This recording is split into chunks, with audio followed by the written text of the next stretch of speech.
Hello everyone, No One of Consequence here, back again with a new video. This is episode 82 in a series which recounts my ongoing Dungeons & Dragons campaign, which is now in its 11th year.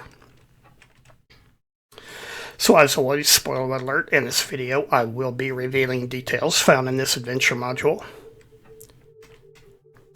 And I will also reveal ideas which can be found in this free supplement, which can be downloaded from the Greyhawk Grognard website called D4 City of Spiders. Keep in mind, this is not a standalone product.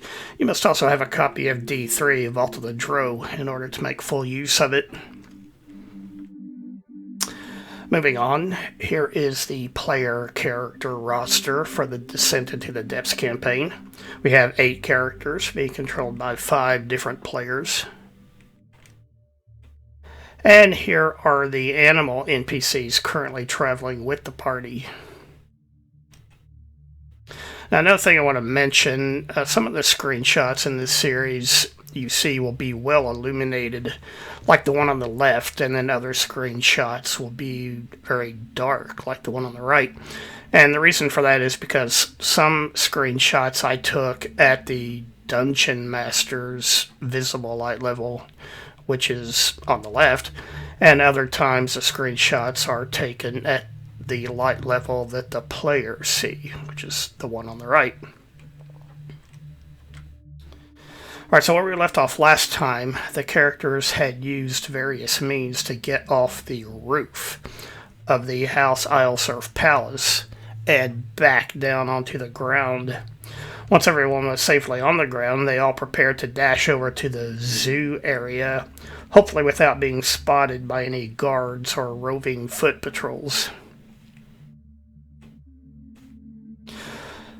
The characters began running across the open space and towards the zoo, taking advantage of a break between the roving guard patrols. Meanwhile, Gorbadak had moved on from painting away the lock to the Yeti's cage and on to painting over the bolt securing the lock on the owlbear cage. He did not actually open the Yeti's cage door, but only painted away the bolt, keeping it secured. While Gorbadak was doing this, most of the characters escaped through a hole in the wall, which he had painted using those pigments in the last episode. However, the Sergeant Major stayed behind inside the compound walls. Next, Gorbadak began painting a large crack onto the crystal-paneled cage, imprisoning the gibbering Malver.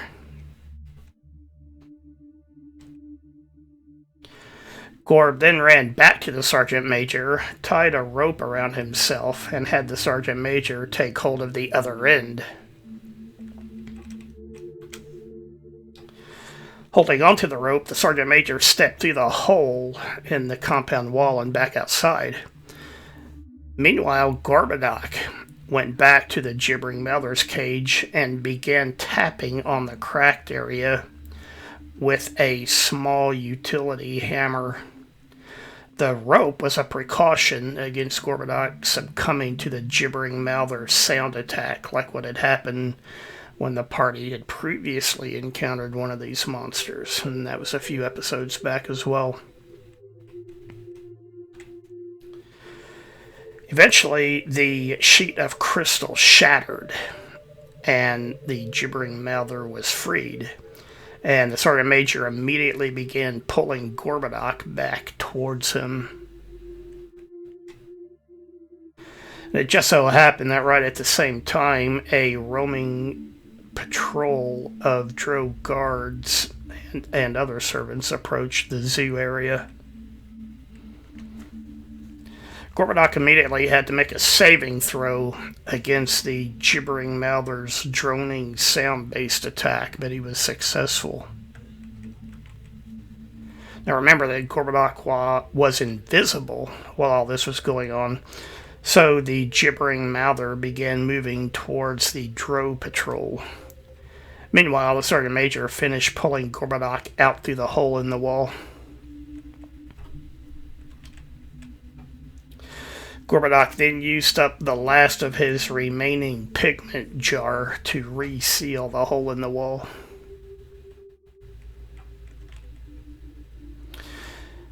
Leaving behind the chaos now erupting at the House Ileserve compound, the characters were guided north by the Drow slave Poppy.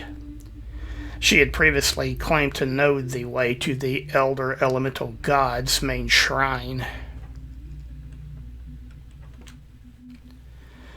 Continuing on, the characters soon entered a dense mushroom forest.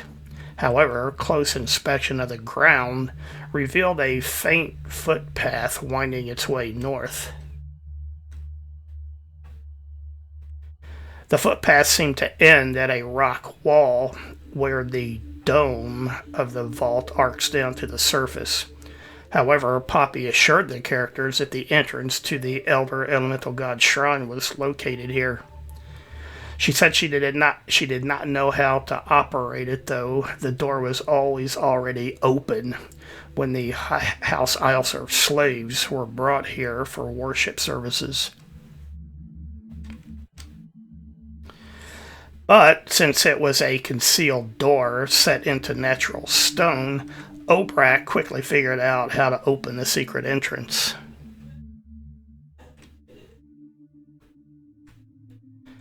After traveling through a short passageway, the characters arrived at the Elder Elemental God Shrine's foyer.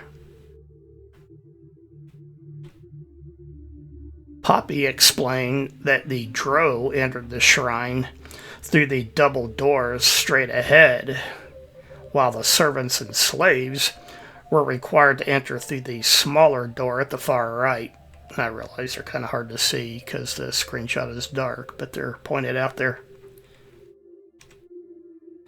And then there were also two other doors on the far left end of the foyer, but Poppy did not know where they led to. Aramis quietly opened the door to the main shrine, while Gorbadoc went over and tied a piece of rope between the handles of the unknown doors.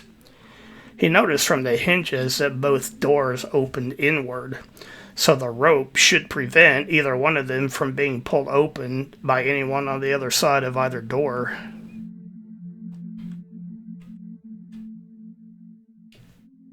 Most of the party entered the seemingly deserted shrine.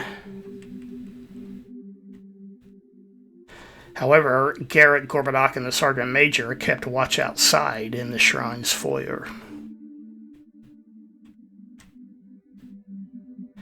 Approaching the main altar, Thorol quickly recognized his long-lost elemental key sitting upon it.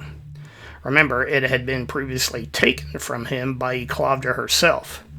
You can go back and watch episode 60 of this series to get all the details of how that happened. Obrak loaned Aramis a rope, which he would hold on to while the other end was tied to Thorol. Thorol then approached the shrine and retrieved the elemental key. As soon as he took it, the altar changed color and a huge single eye faded into view. Aramis began pulling Thorol back, but a purple tentacle shot out of the altar and grabbed at him. Thorol had to make a saving throw, but unfortunately he failed the roll and he was drained of an experience level as a result.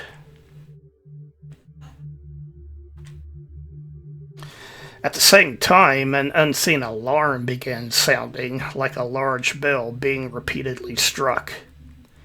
So, most of the characters quickly retreated back down the passageway and exited the shrine. However, Gorbadoc had heard someone struggling to pull open the doors that he had tied off. So, he stayed back and threw a couple of oil flasks towards the doors. He had planned to next light the oil on fire, but the south door suddenly shattered, and a horrible half-drow, half-tentacled creature slithered out through the doorway and into the foyer. Gorbadoc immediately ran back outside, shouting that he was being chased by some kind of tentacled mutant drow. So Aramis and Obrak prepared to battle whatever it was pursuing him.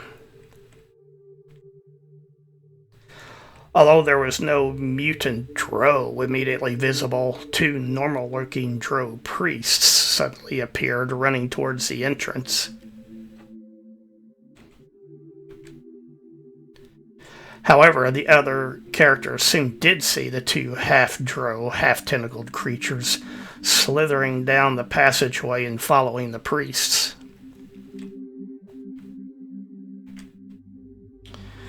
Rather than risk getting into a spell battle with the drow, Thorol used his Wand of Frost to create an ice wall barrier in the passageway's entrance. Next, Garrett dumped some oil on the ground in front of the entrance. And finally, Niobe cast a silence 15-foot radius spell into the tunnel. Suddenly confronted by all these obstacles, the drow priests and the tentacled monsters retreated back down the passageway, at least temporarily. The characters use the opportunity to leave the area and to try to make their way to the main shrine dedicated to Loth. Based on the information given to them by the Mind Flayer sage, the characters only knew that they needed to search to the northeast, beyond the lands of the Drow noble houses. Alright, well that's all for now. Thanks for watching. If you enjoyed the video, please hit the like button. If you can, leave a comment, let me know what you think. If you haven't yet, please subscribe to the channel. If you know of a good place, please share the video. And anything you can do to help support the channel is appreciated. Thanks again. Bye for now.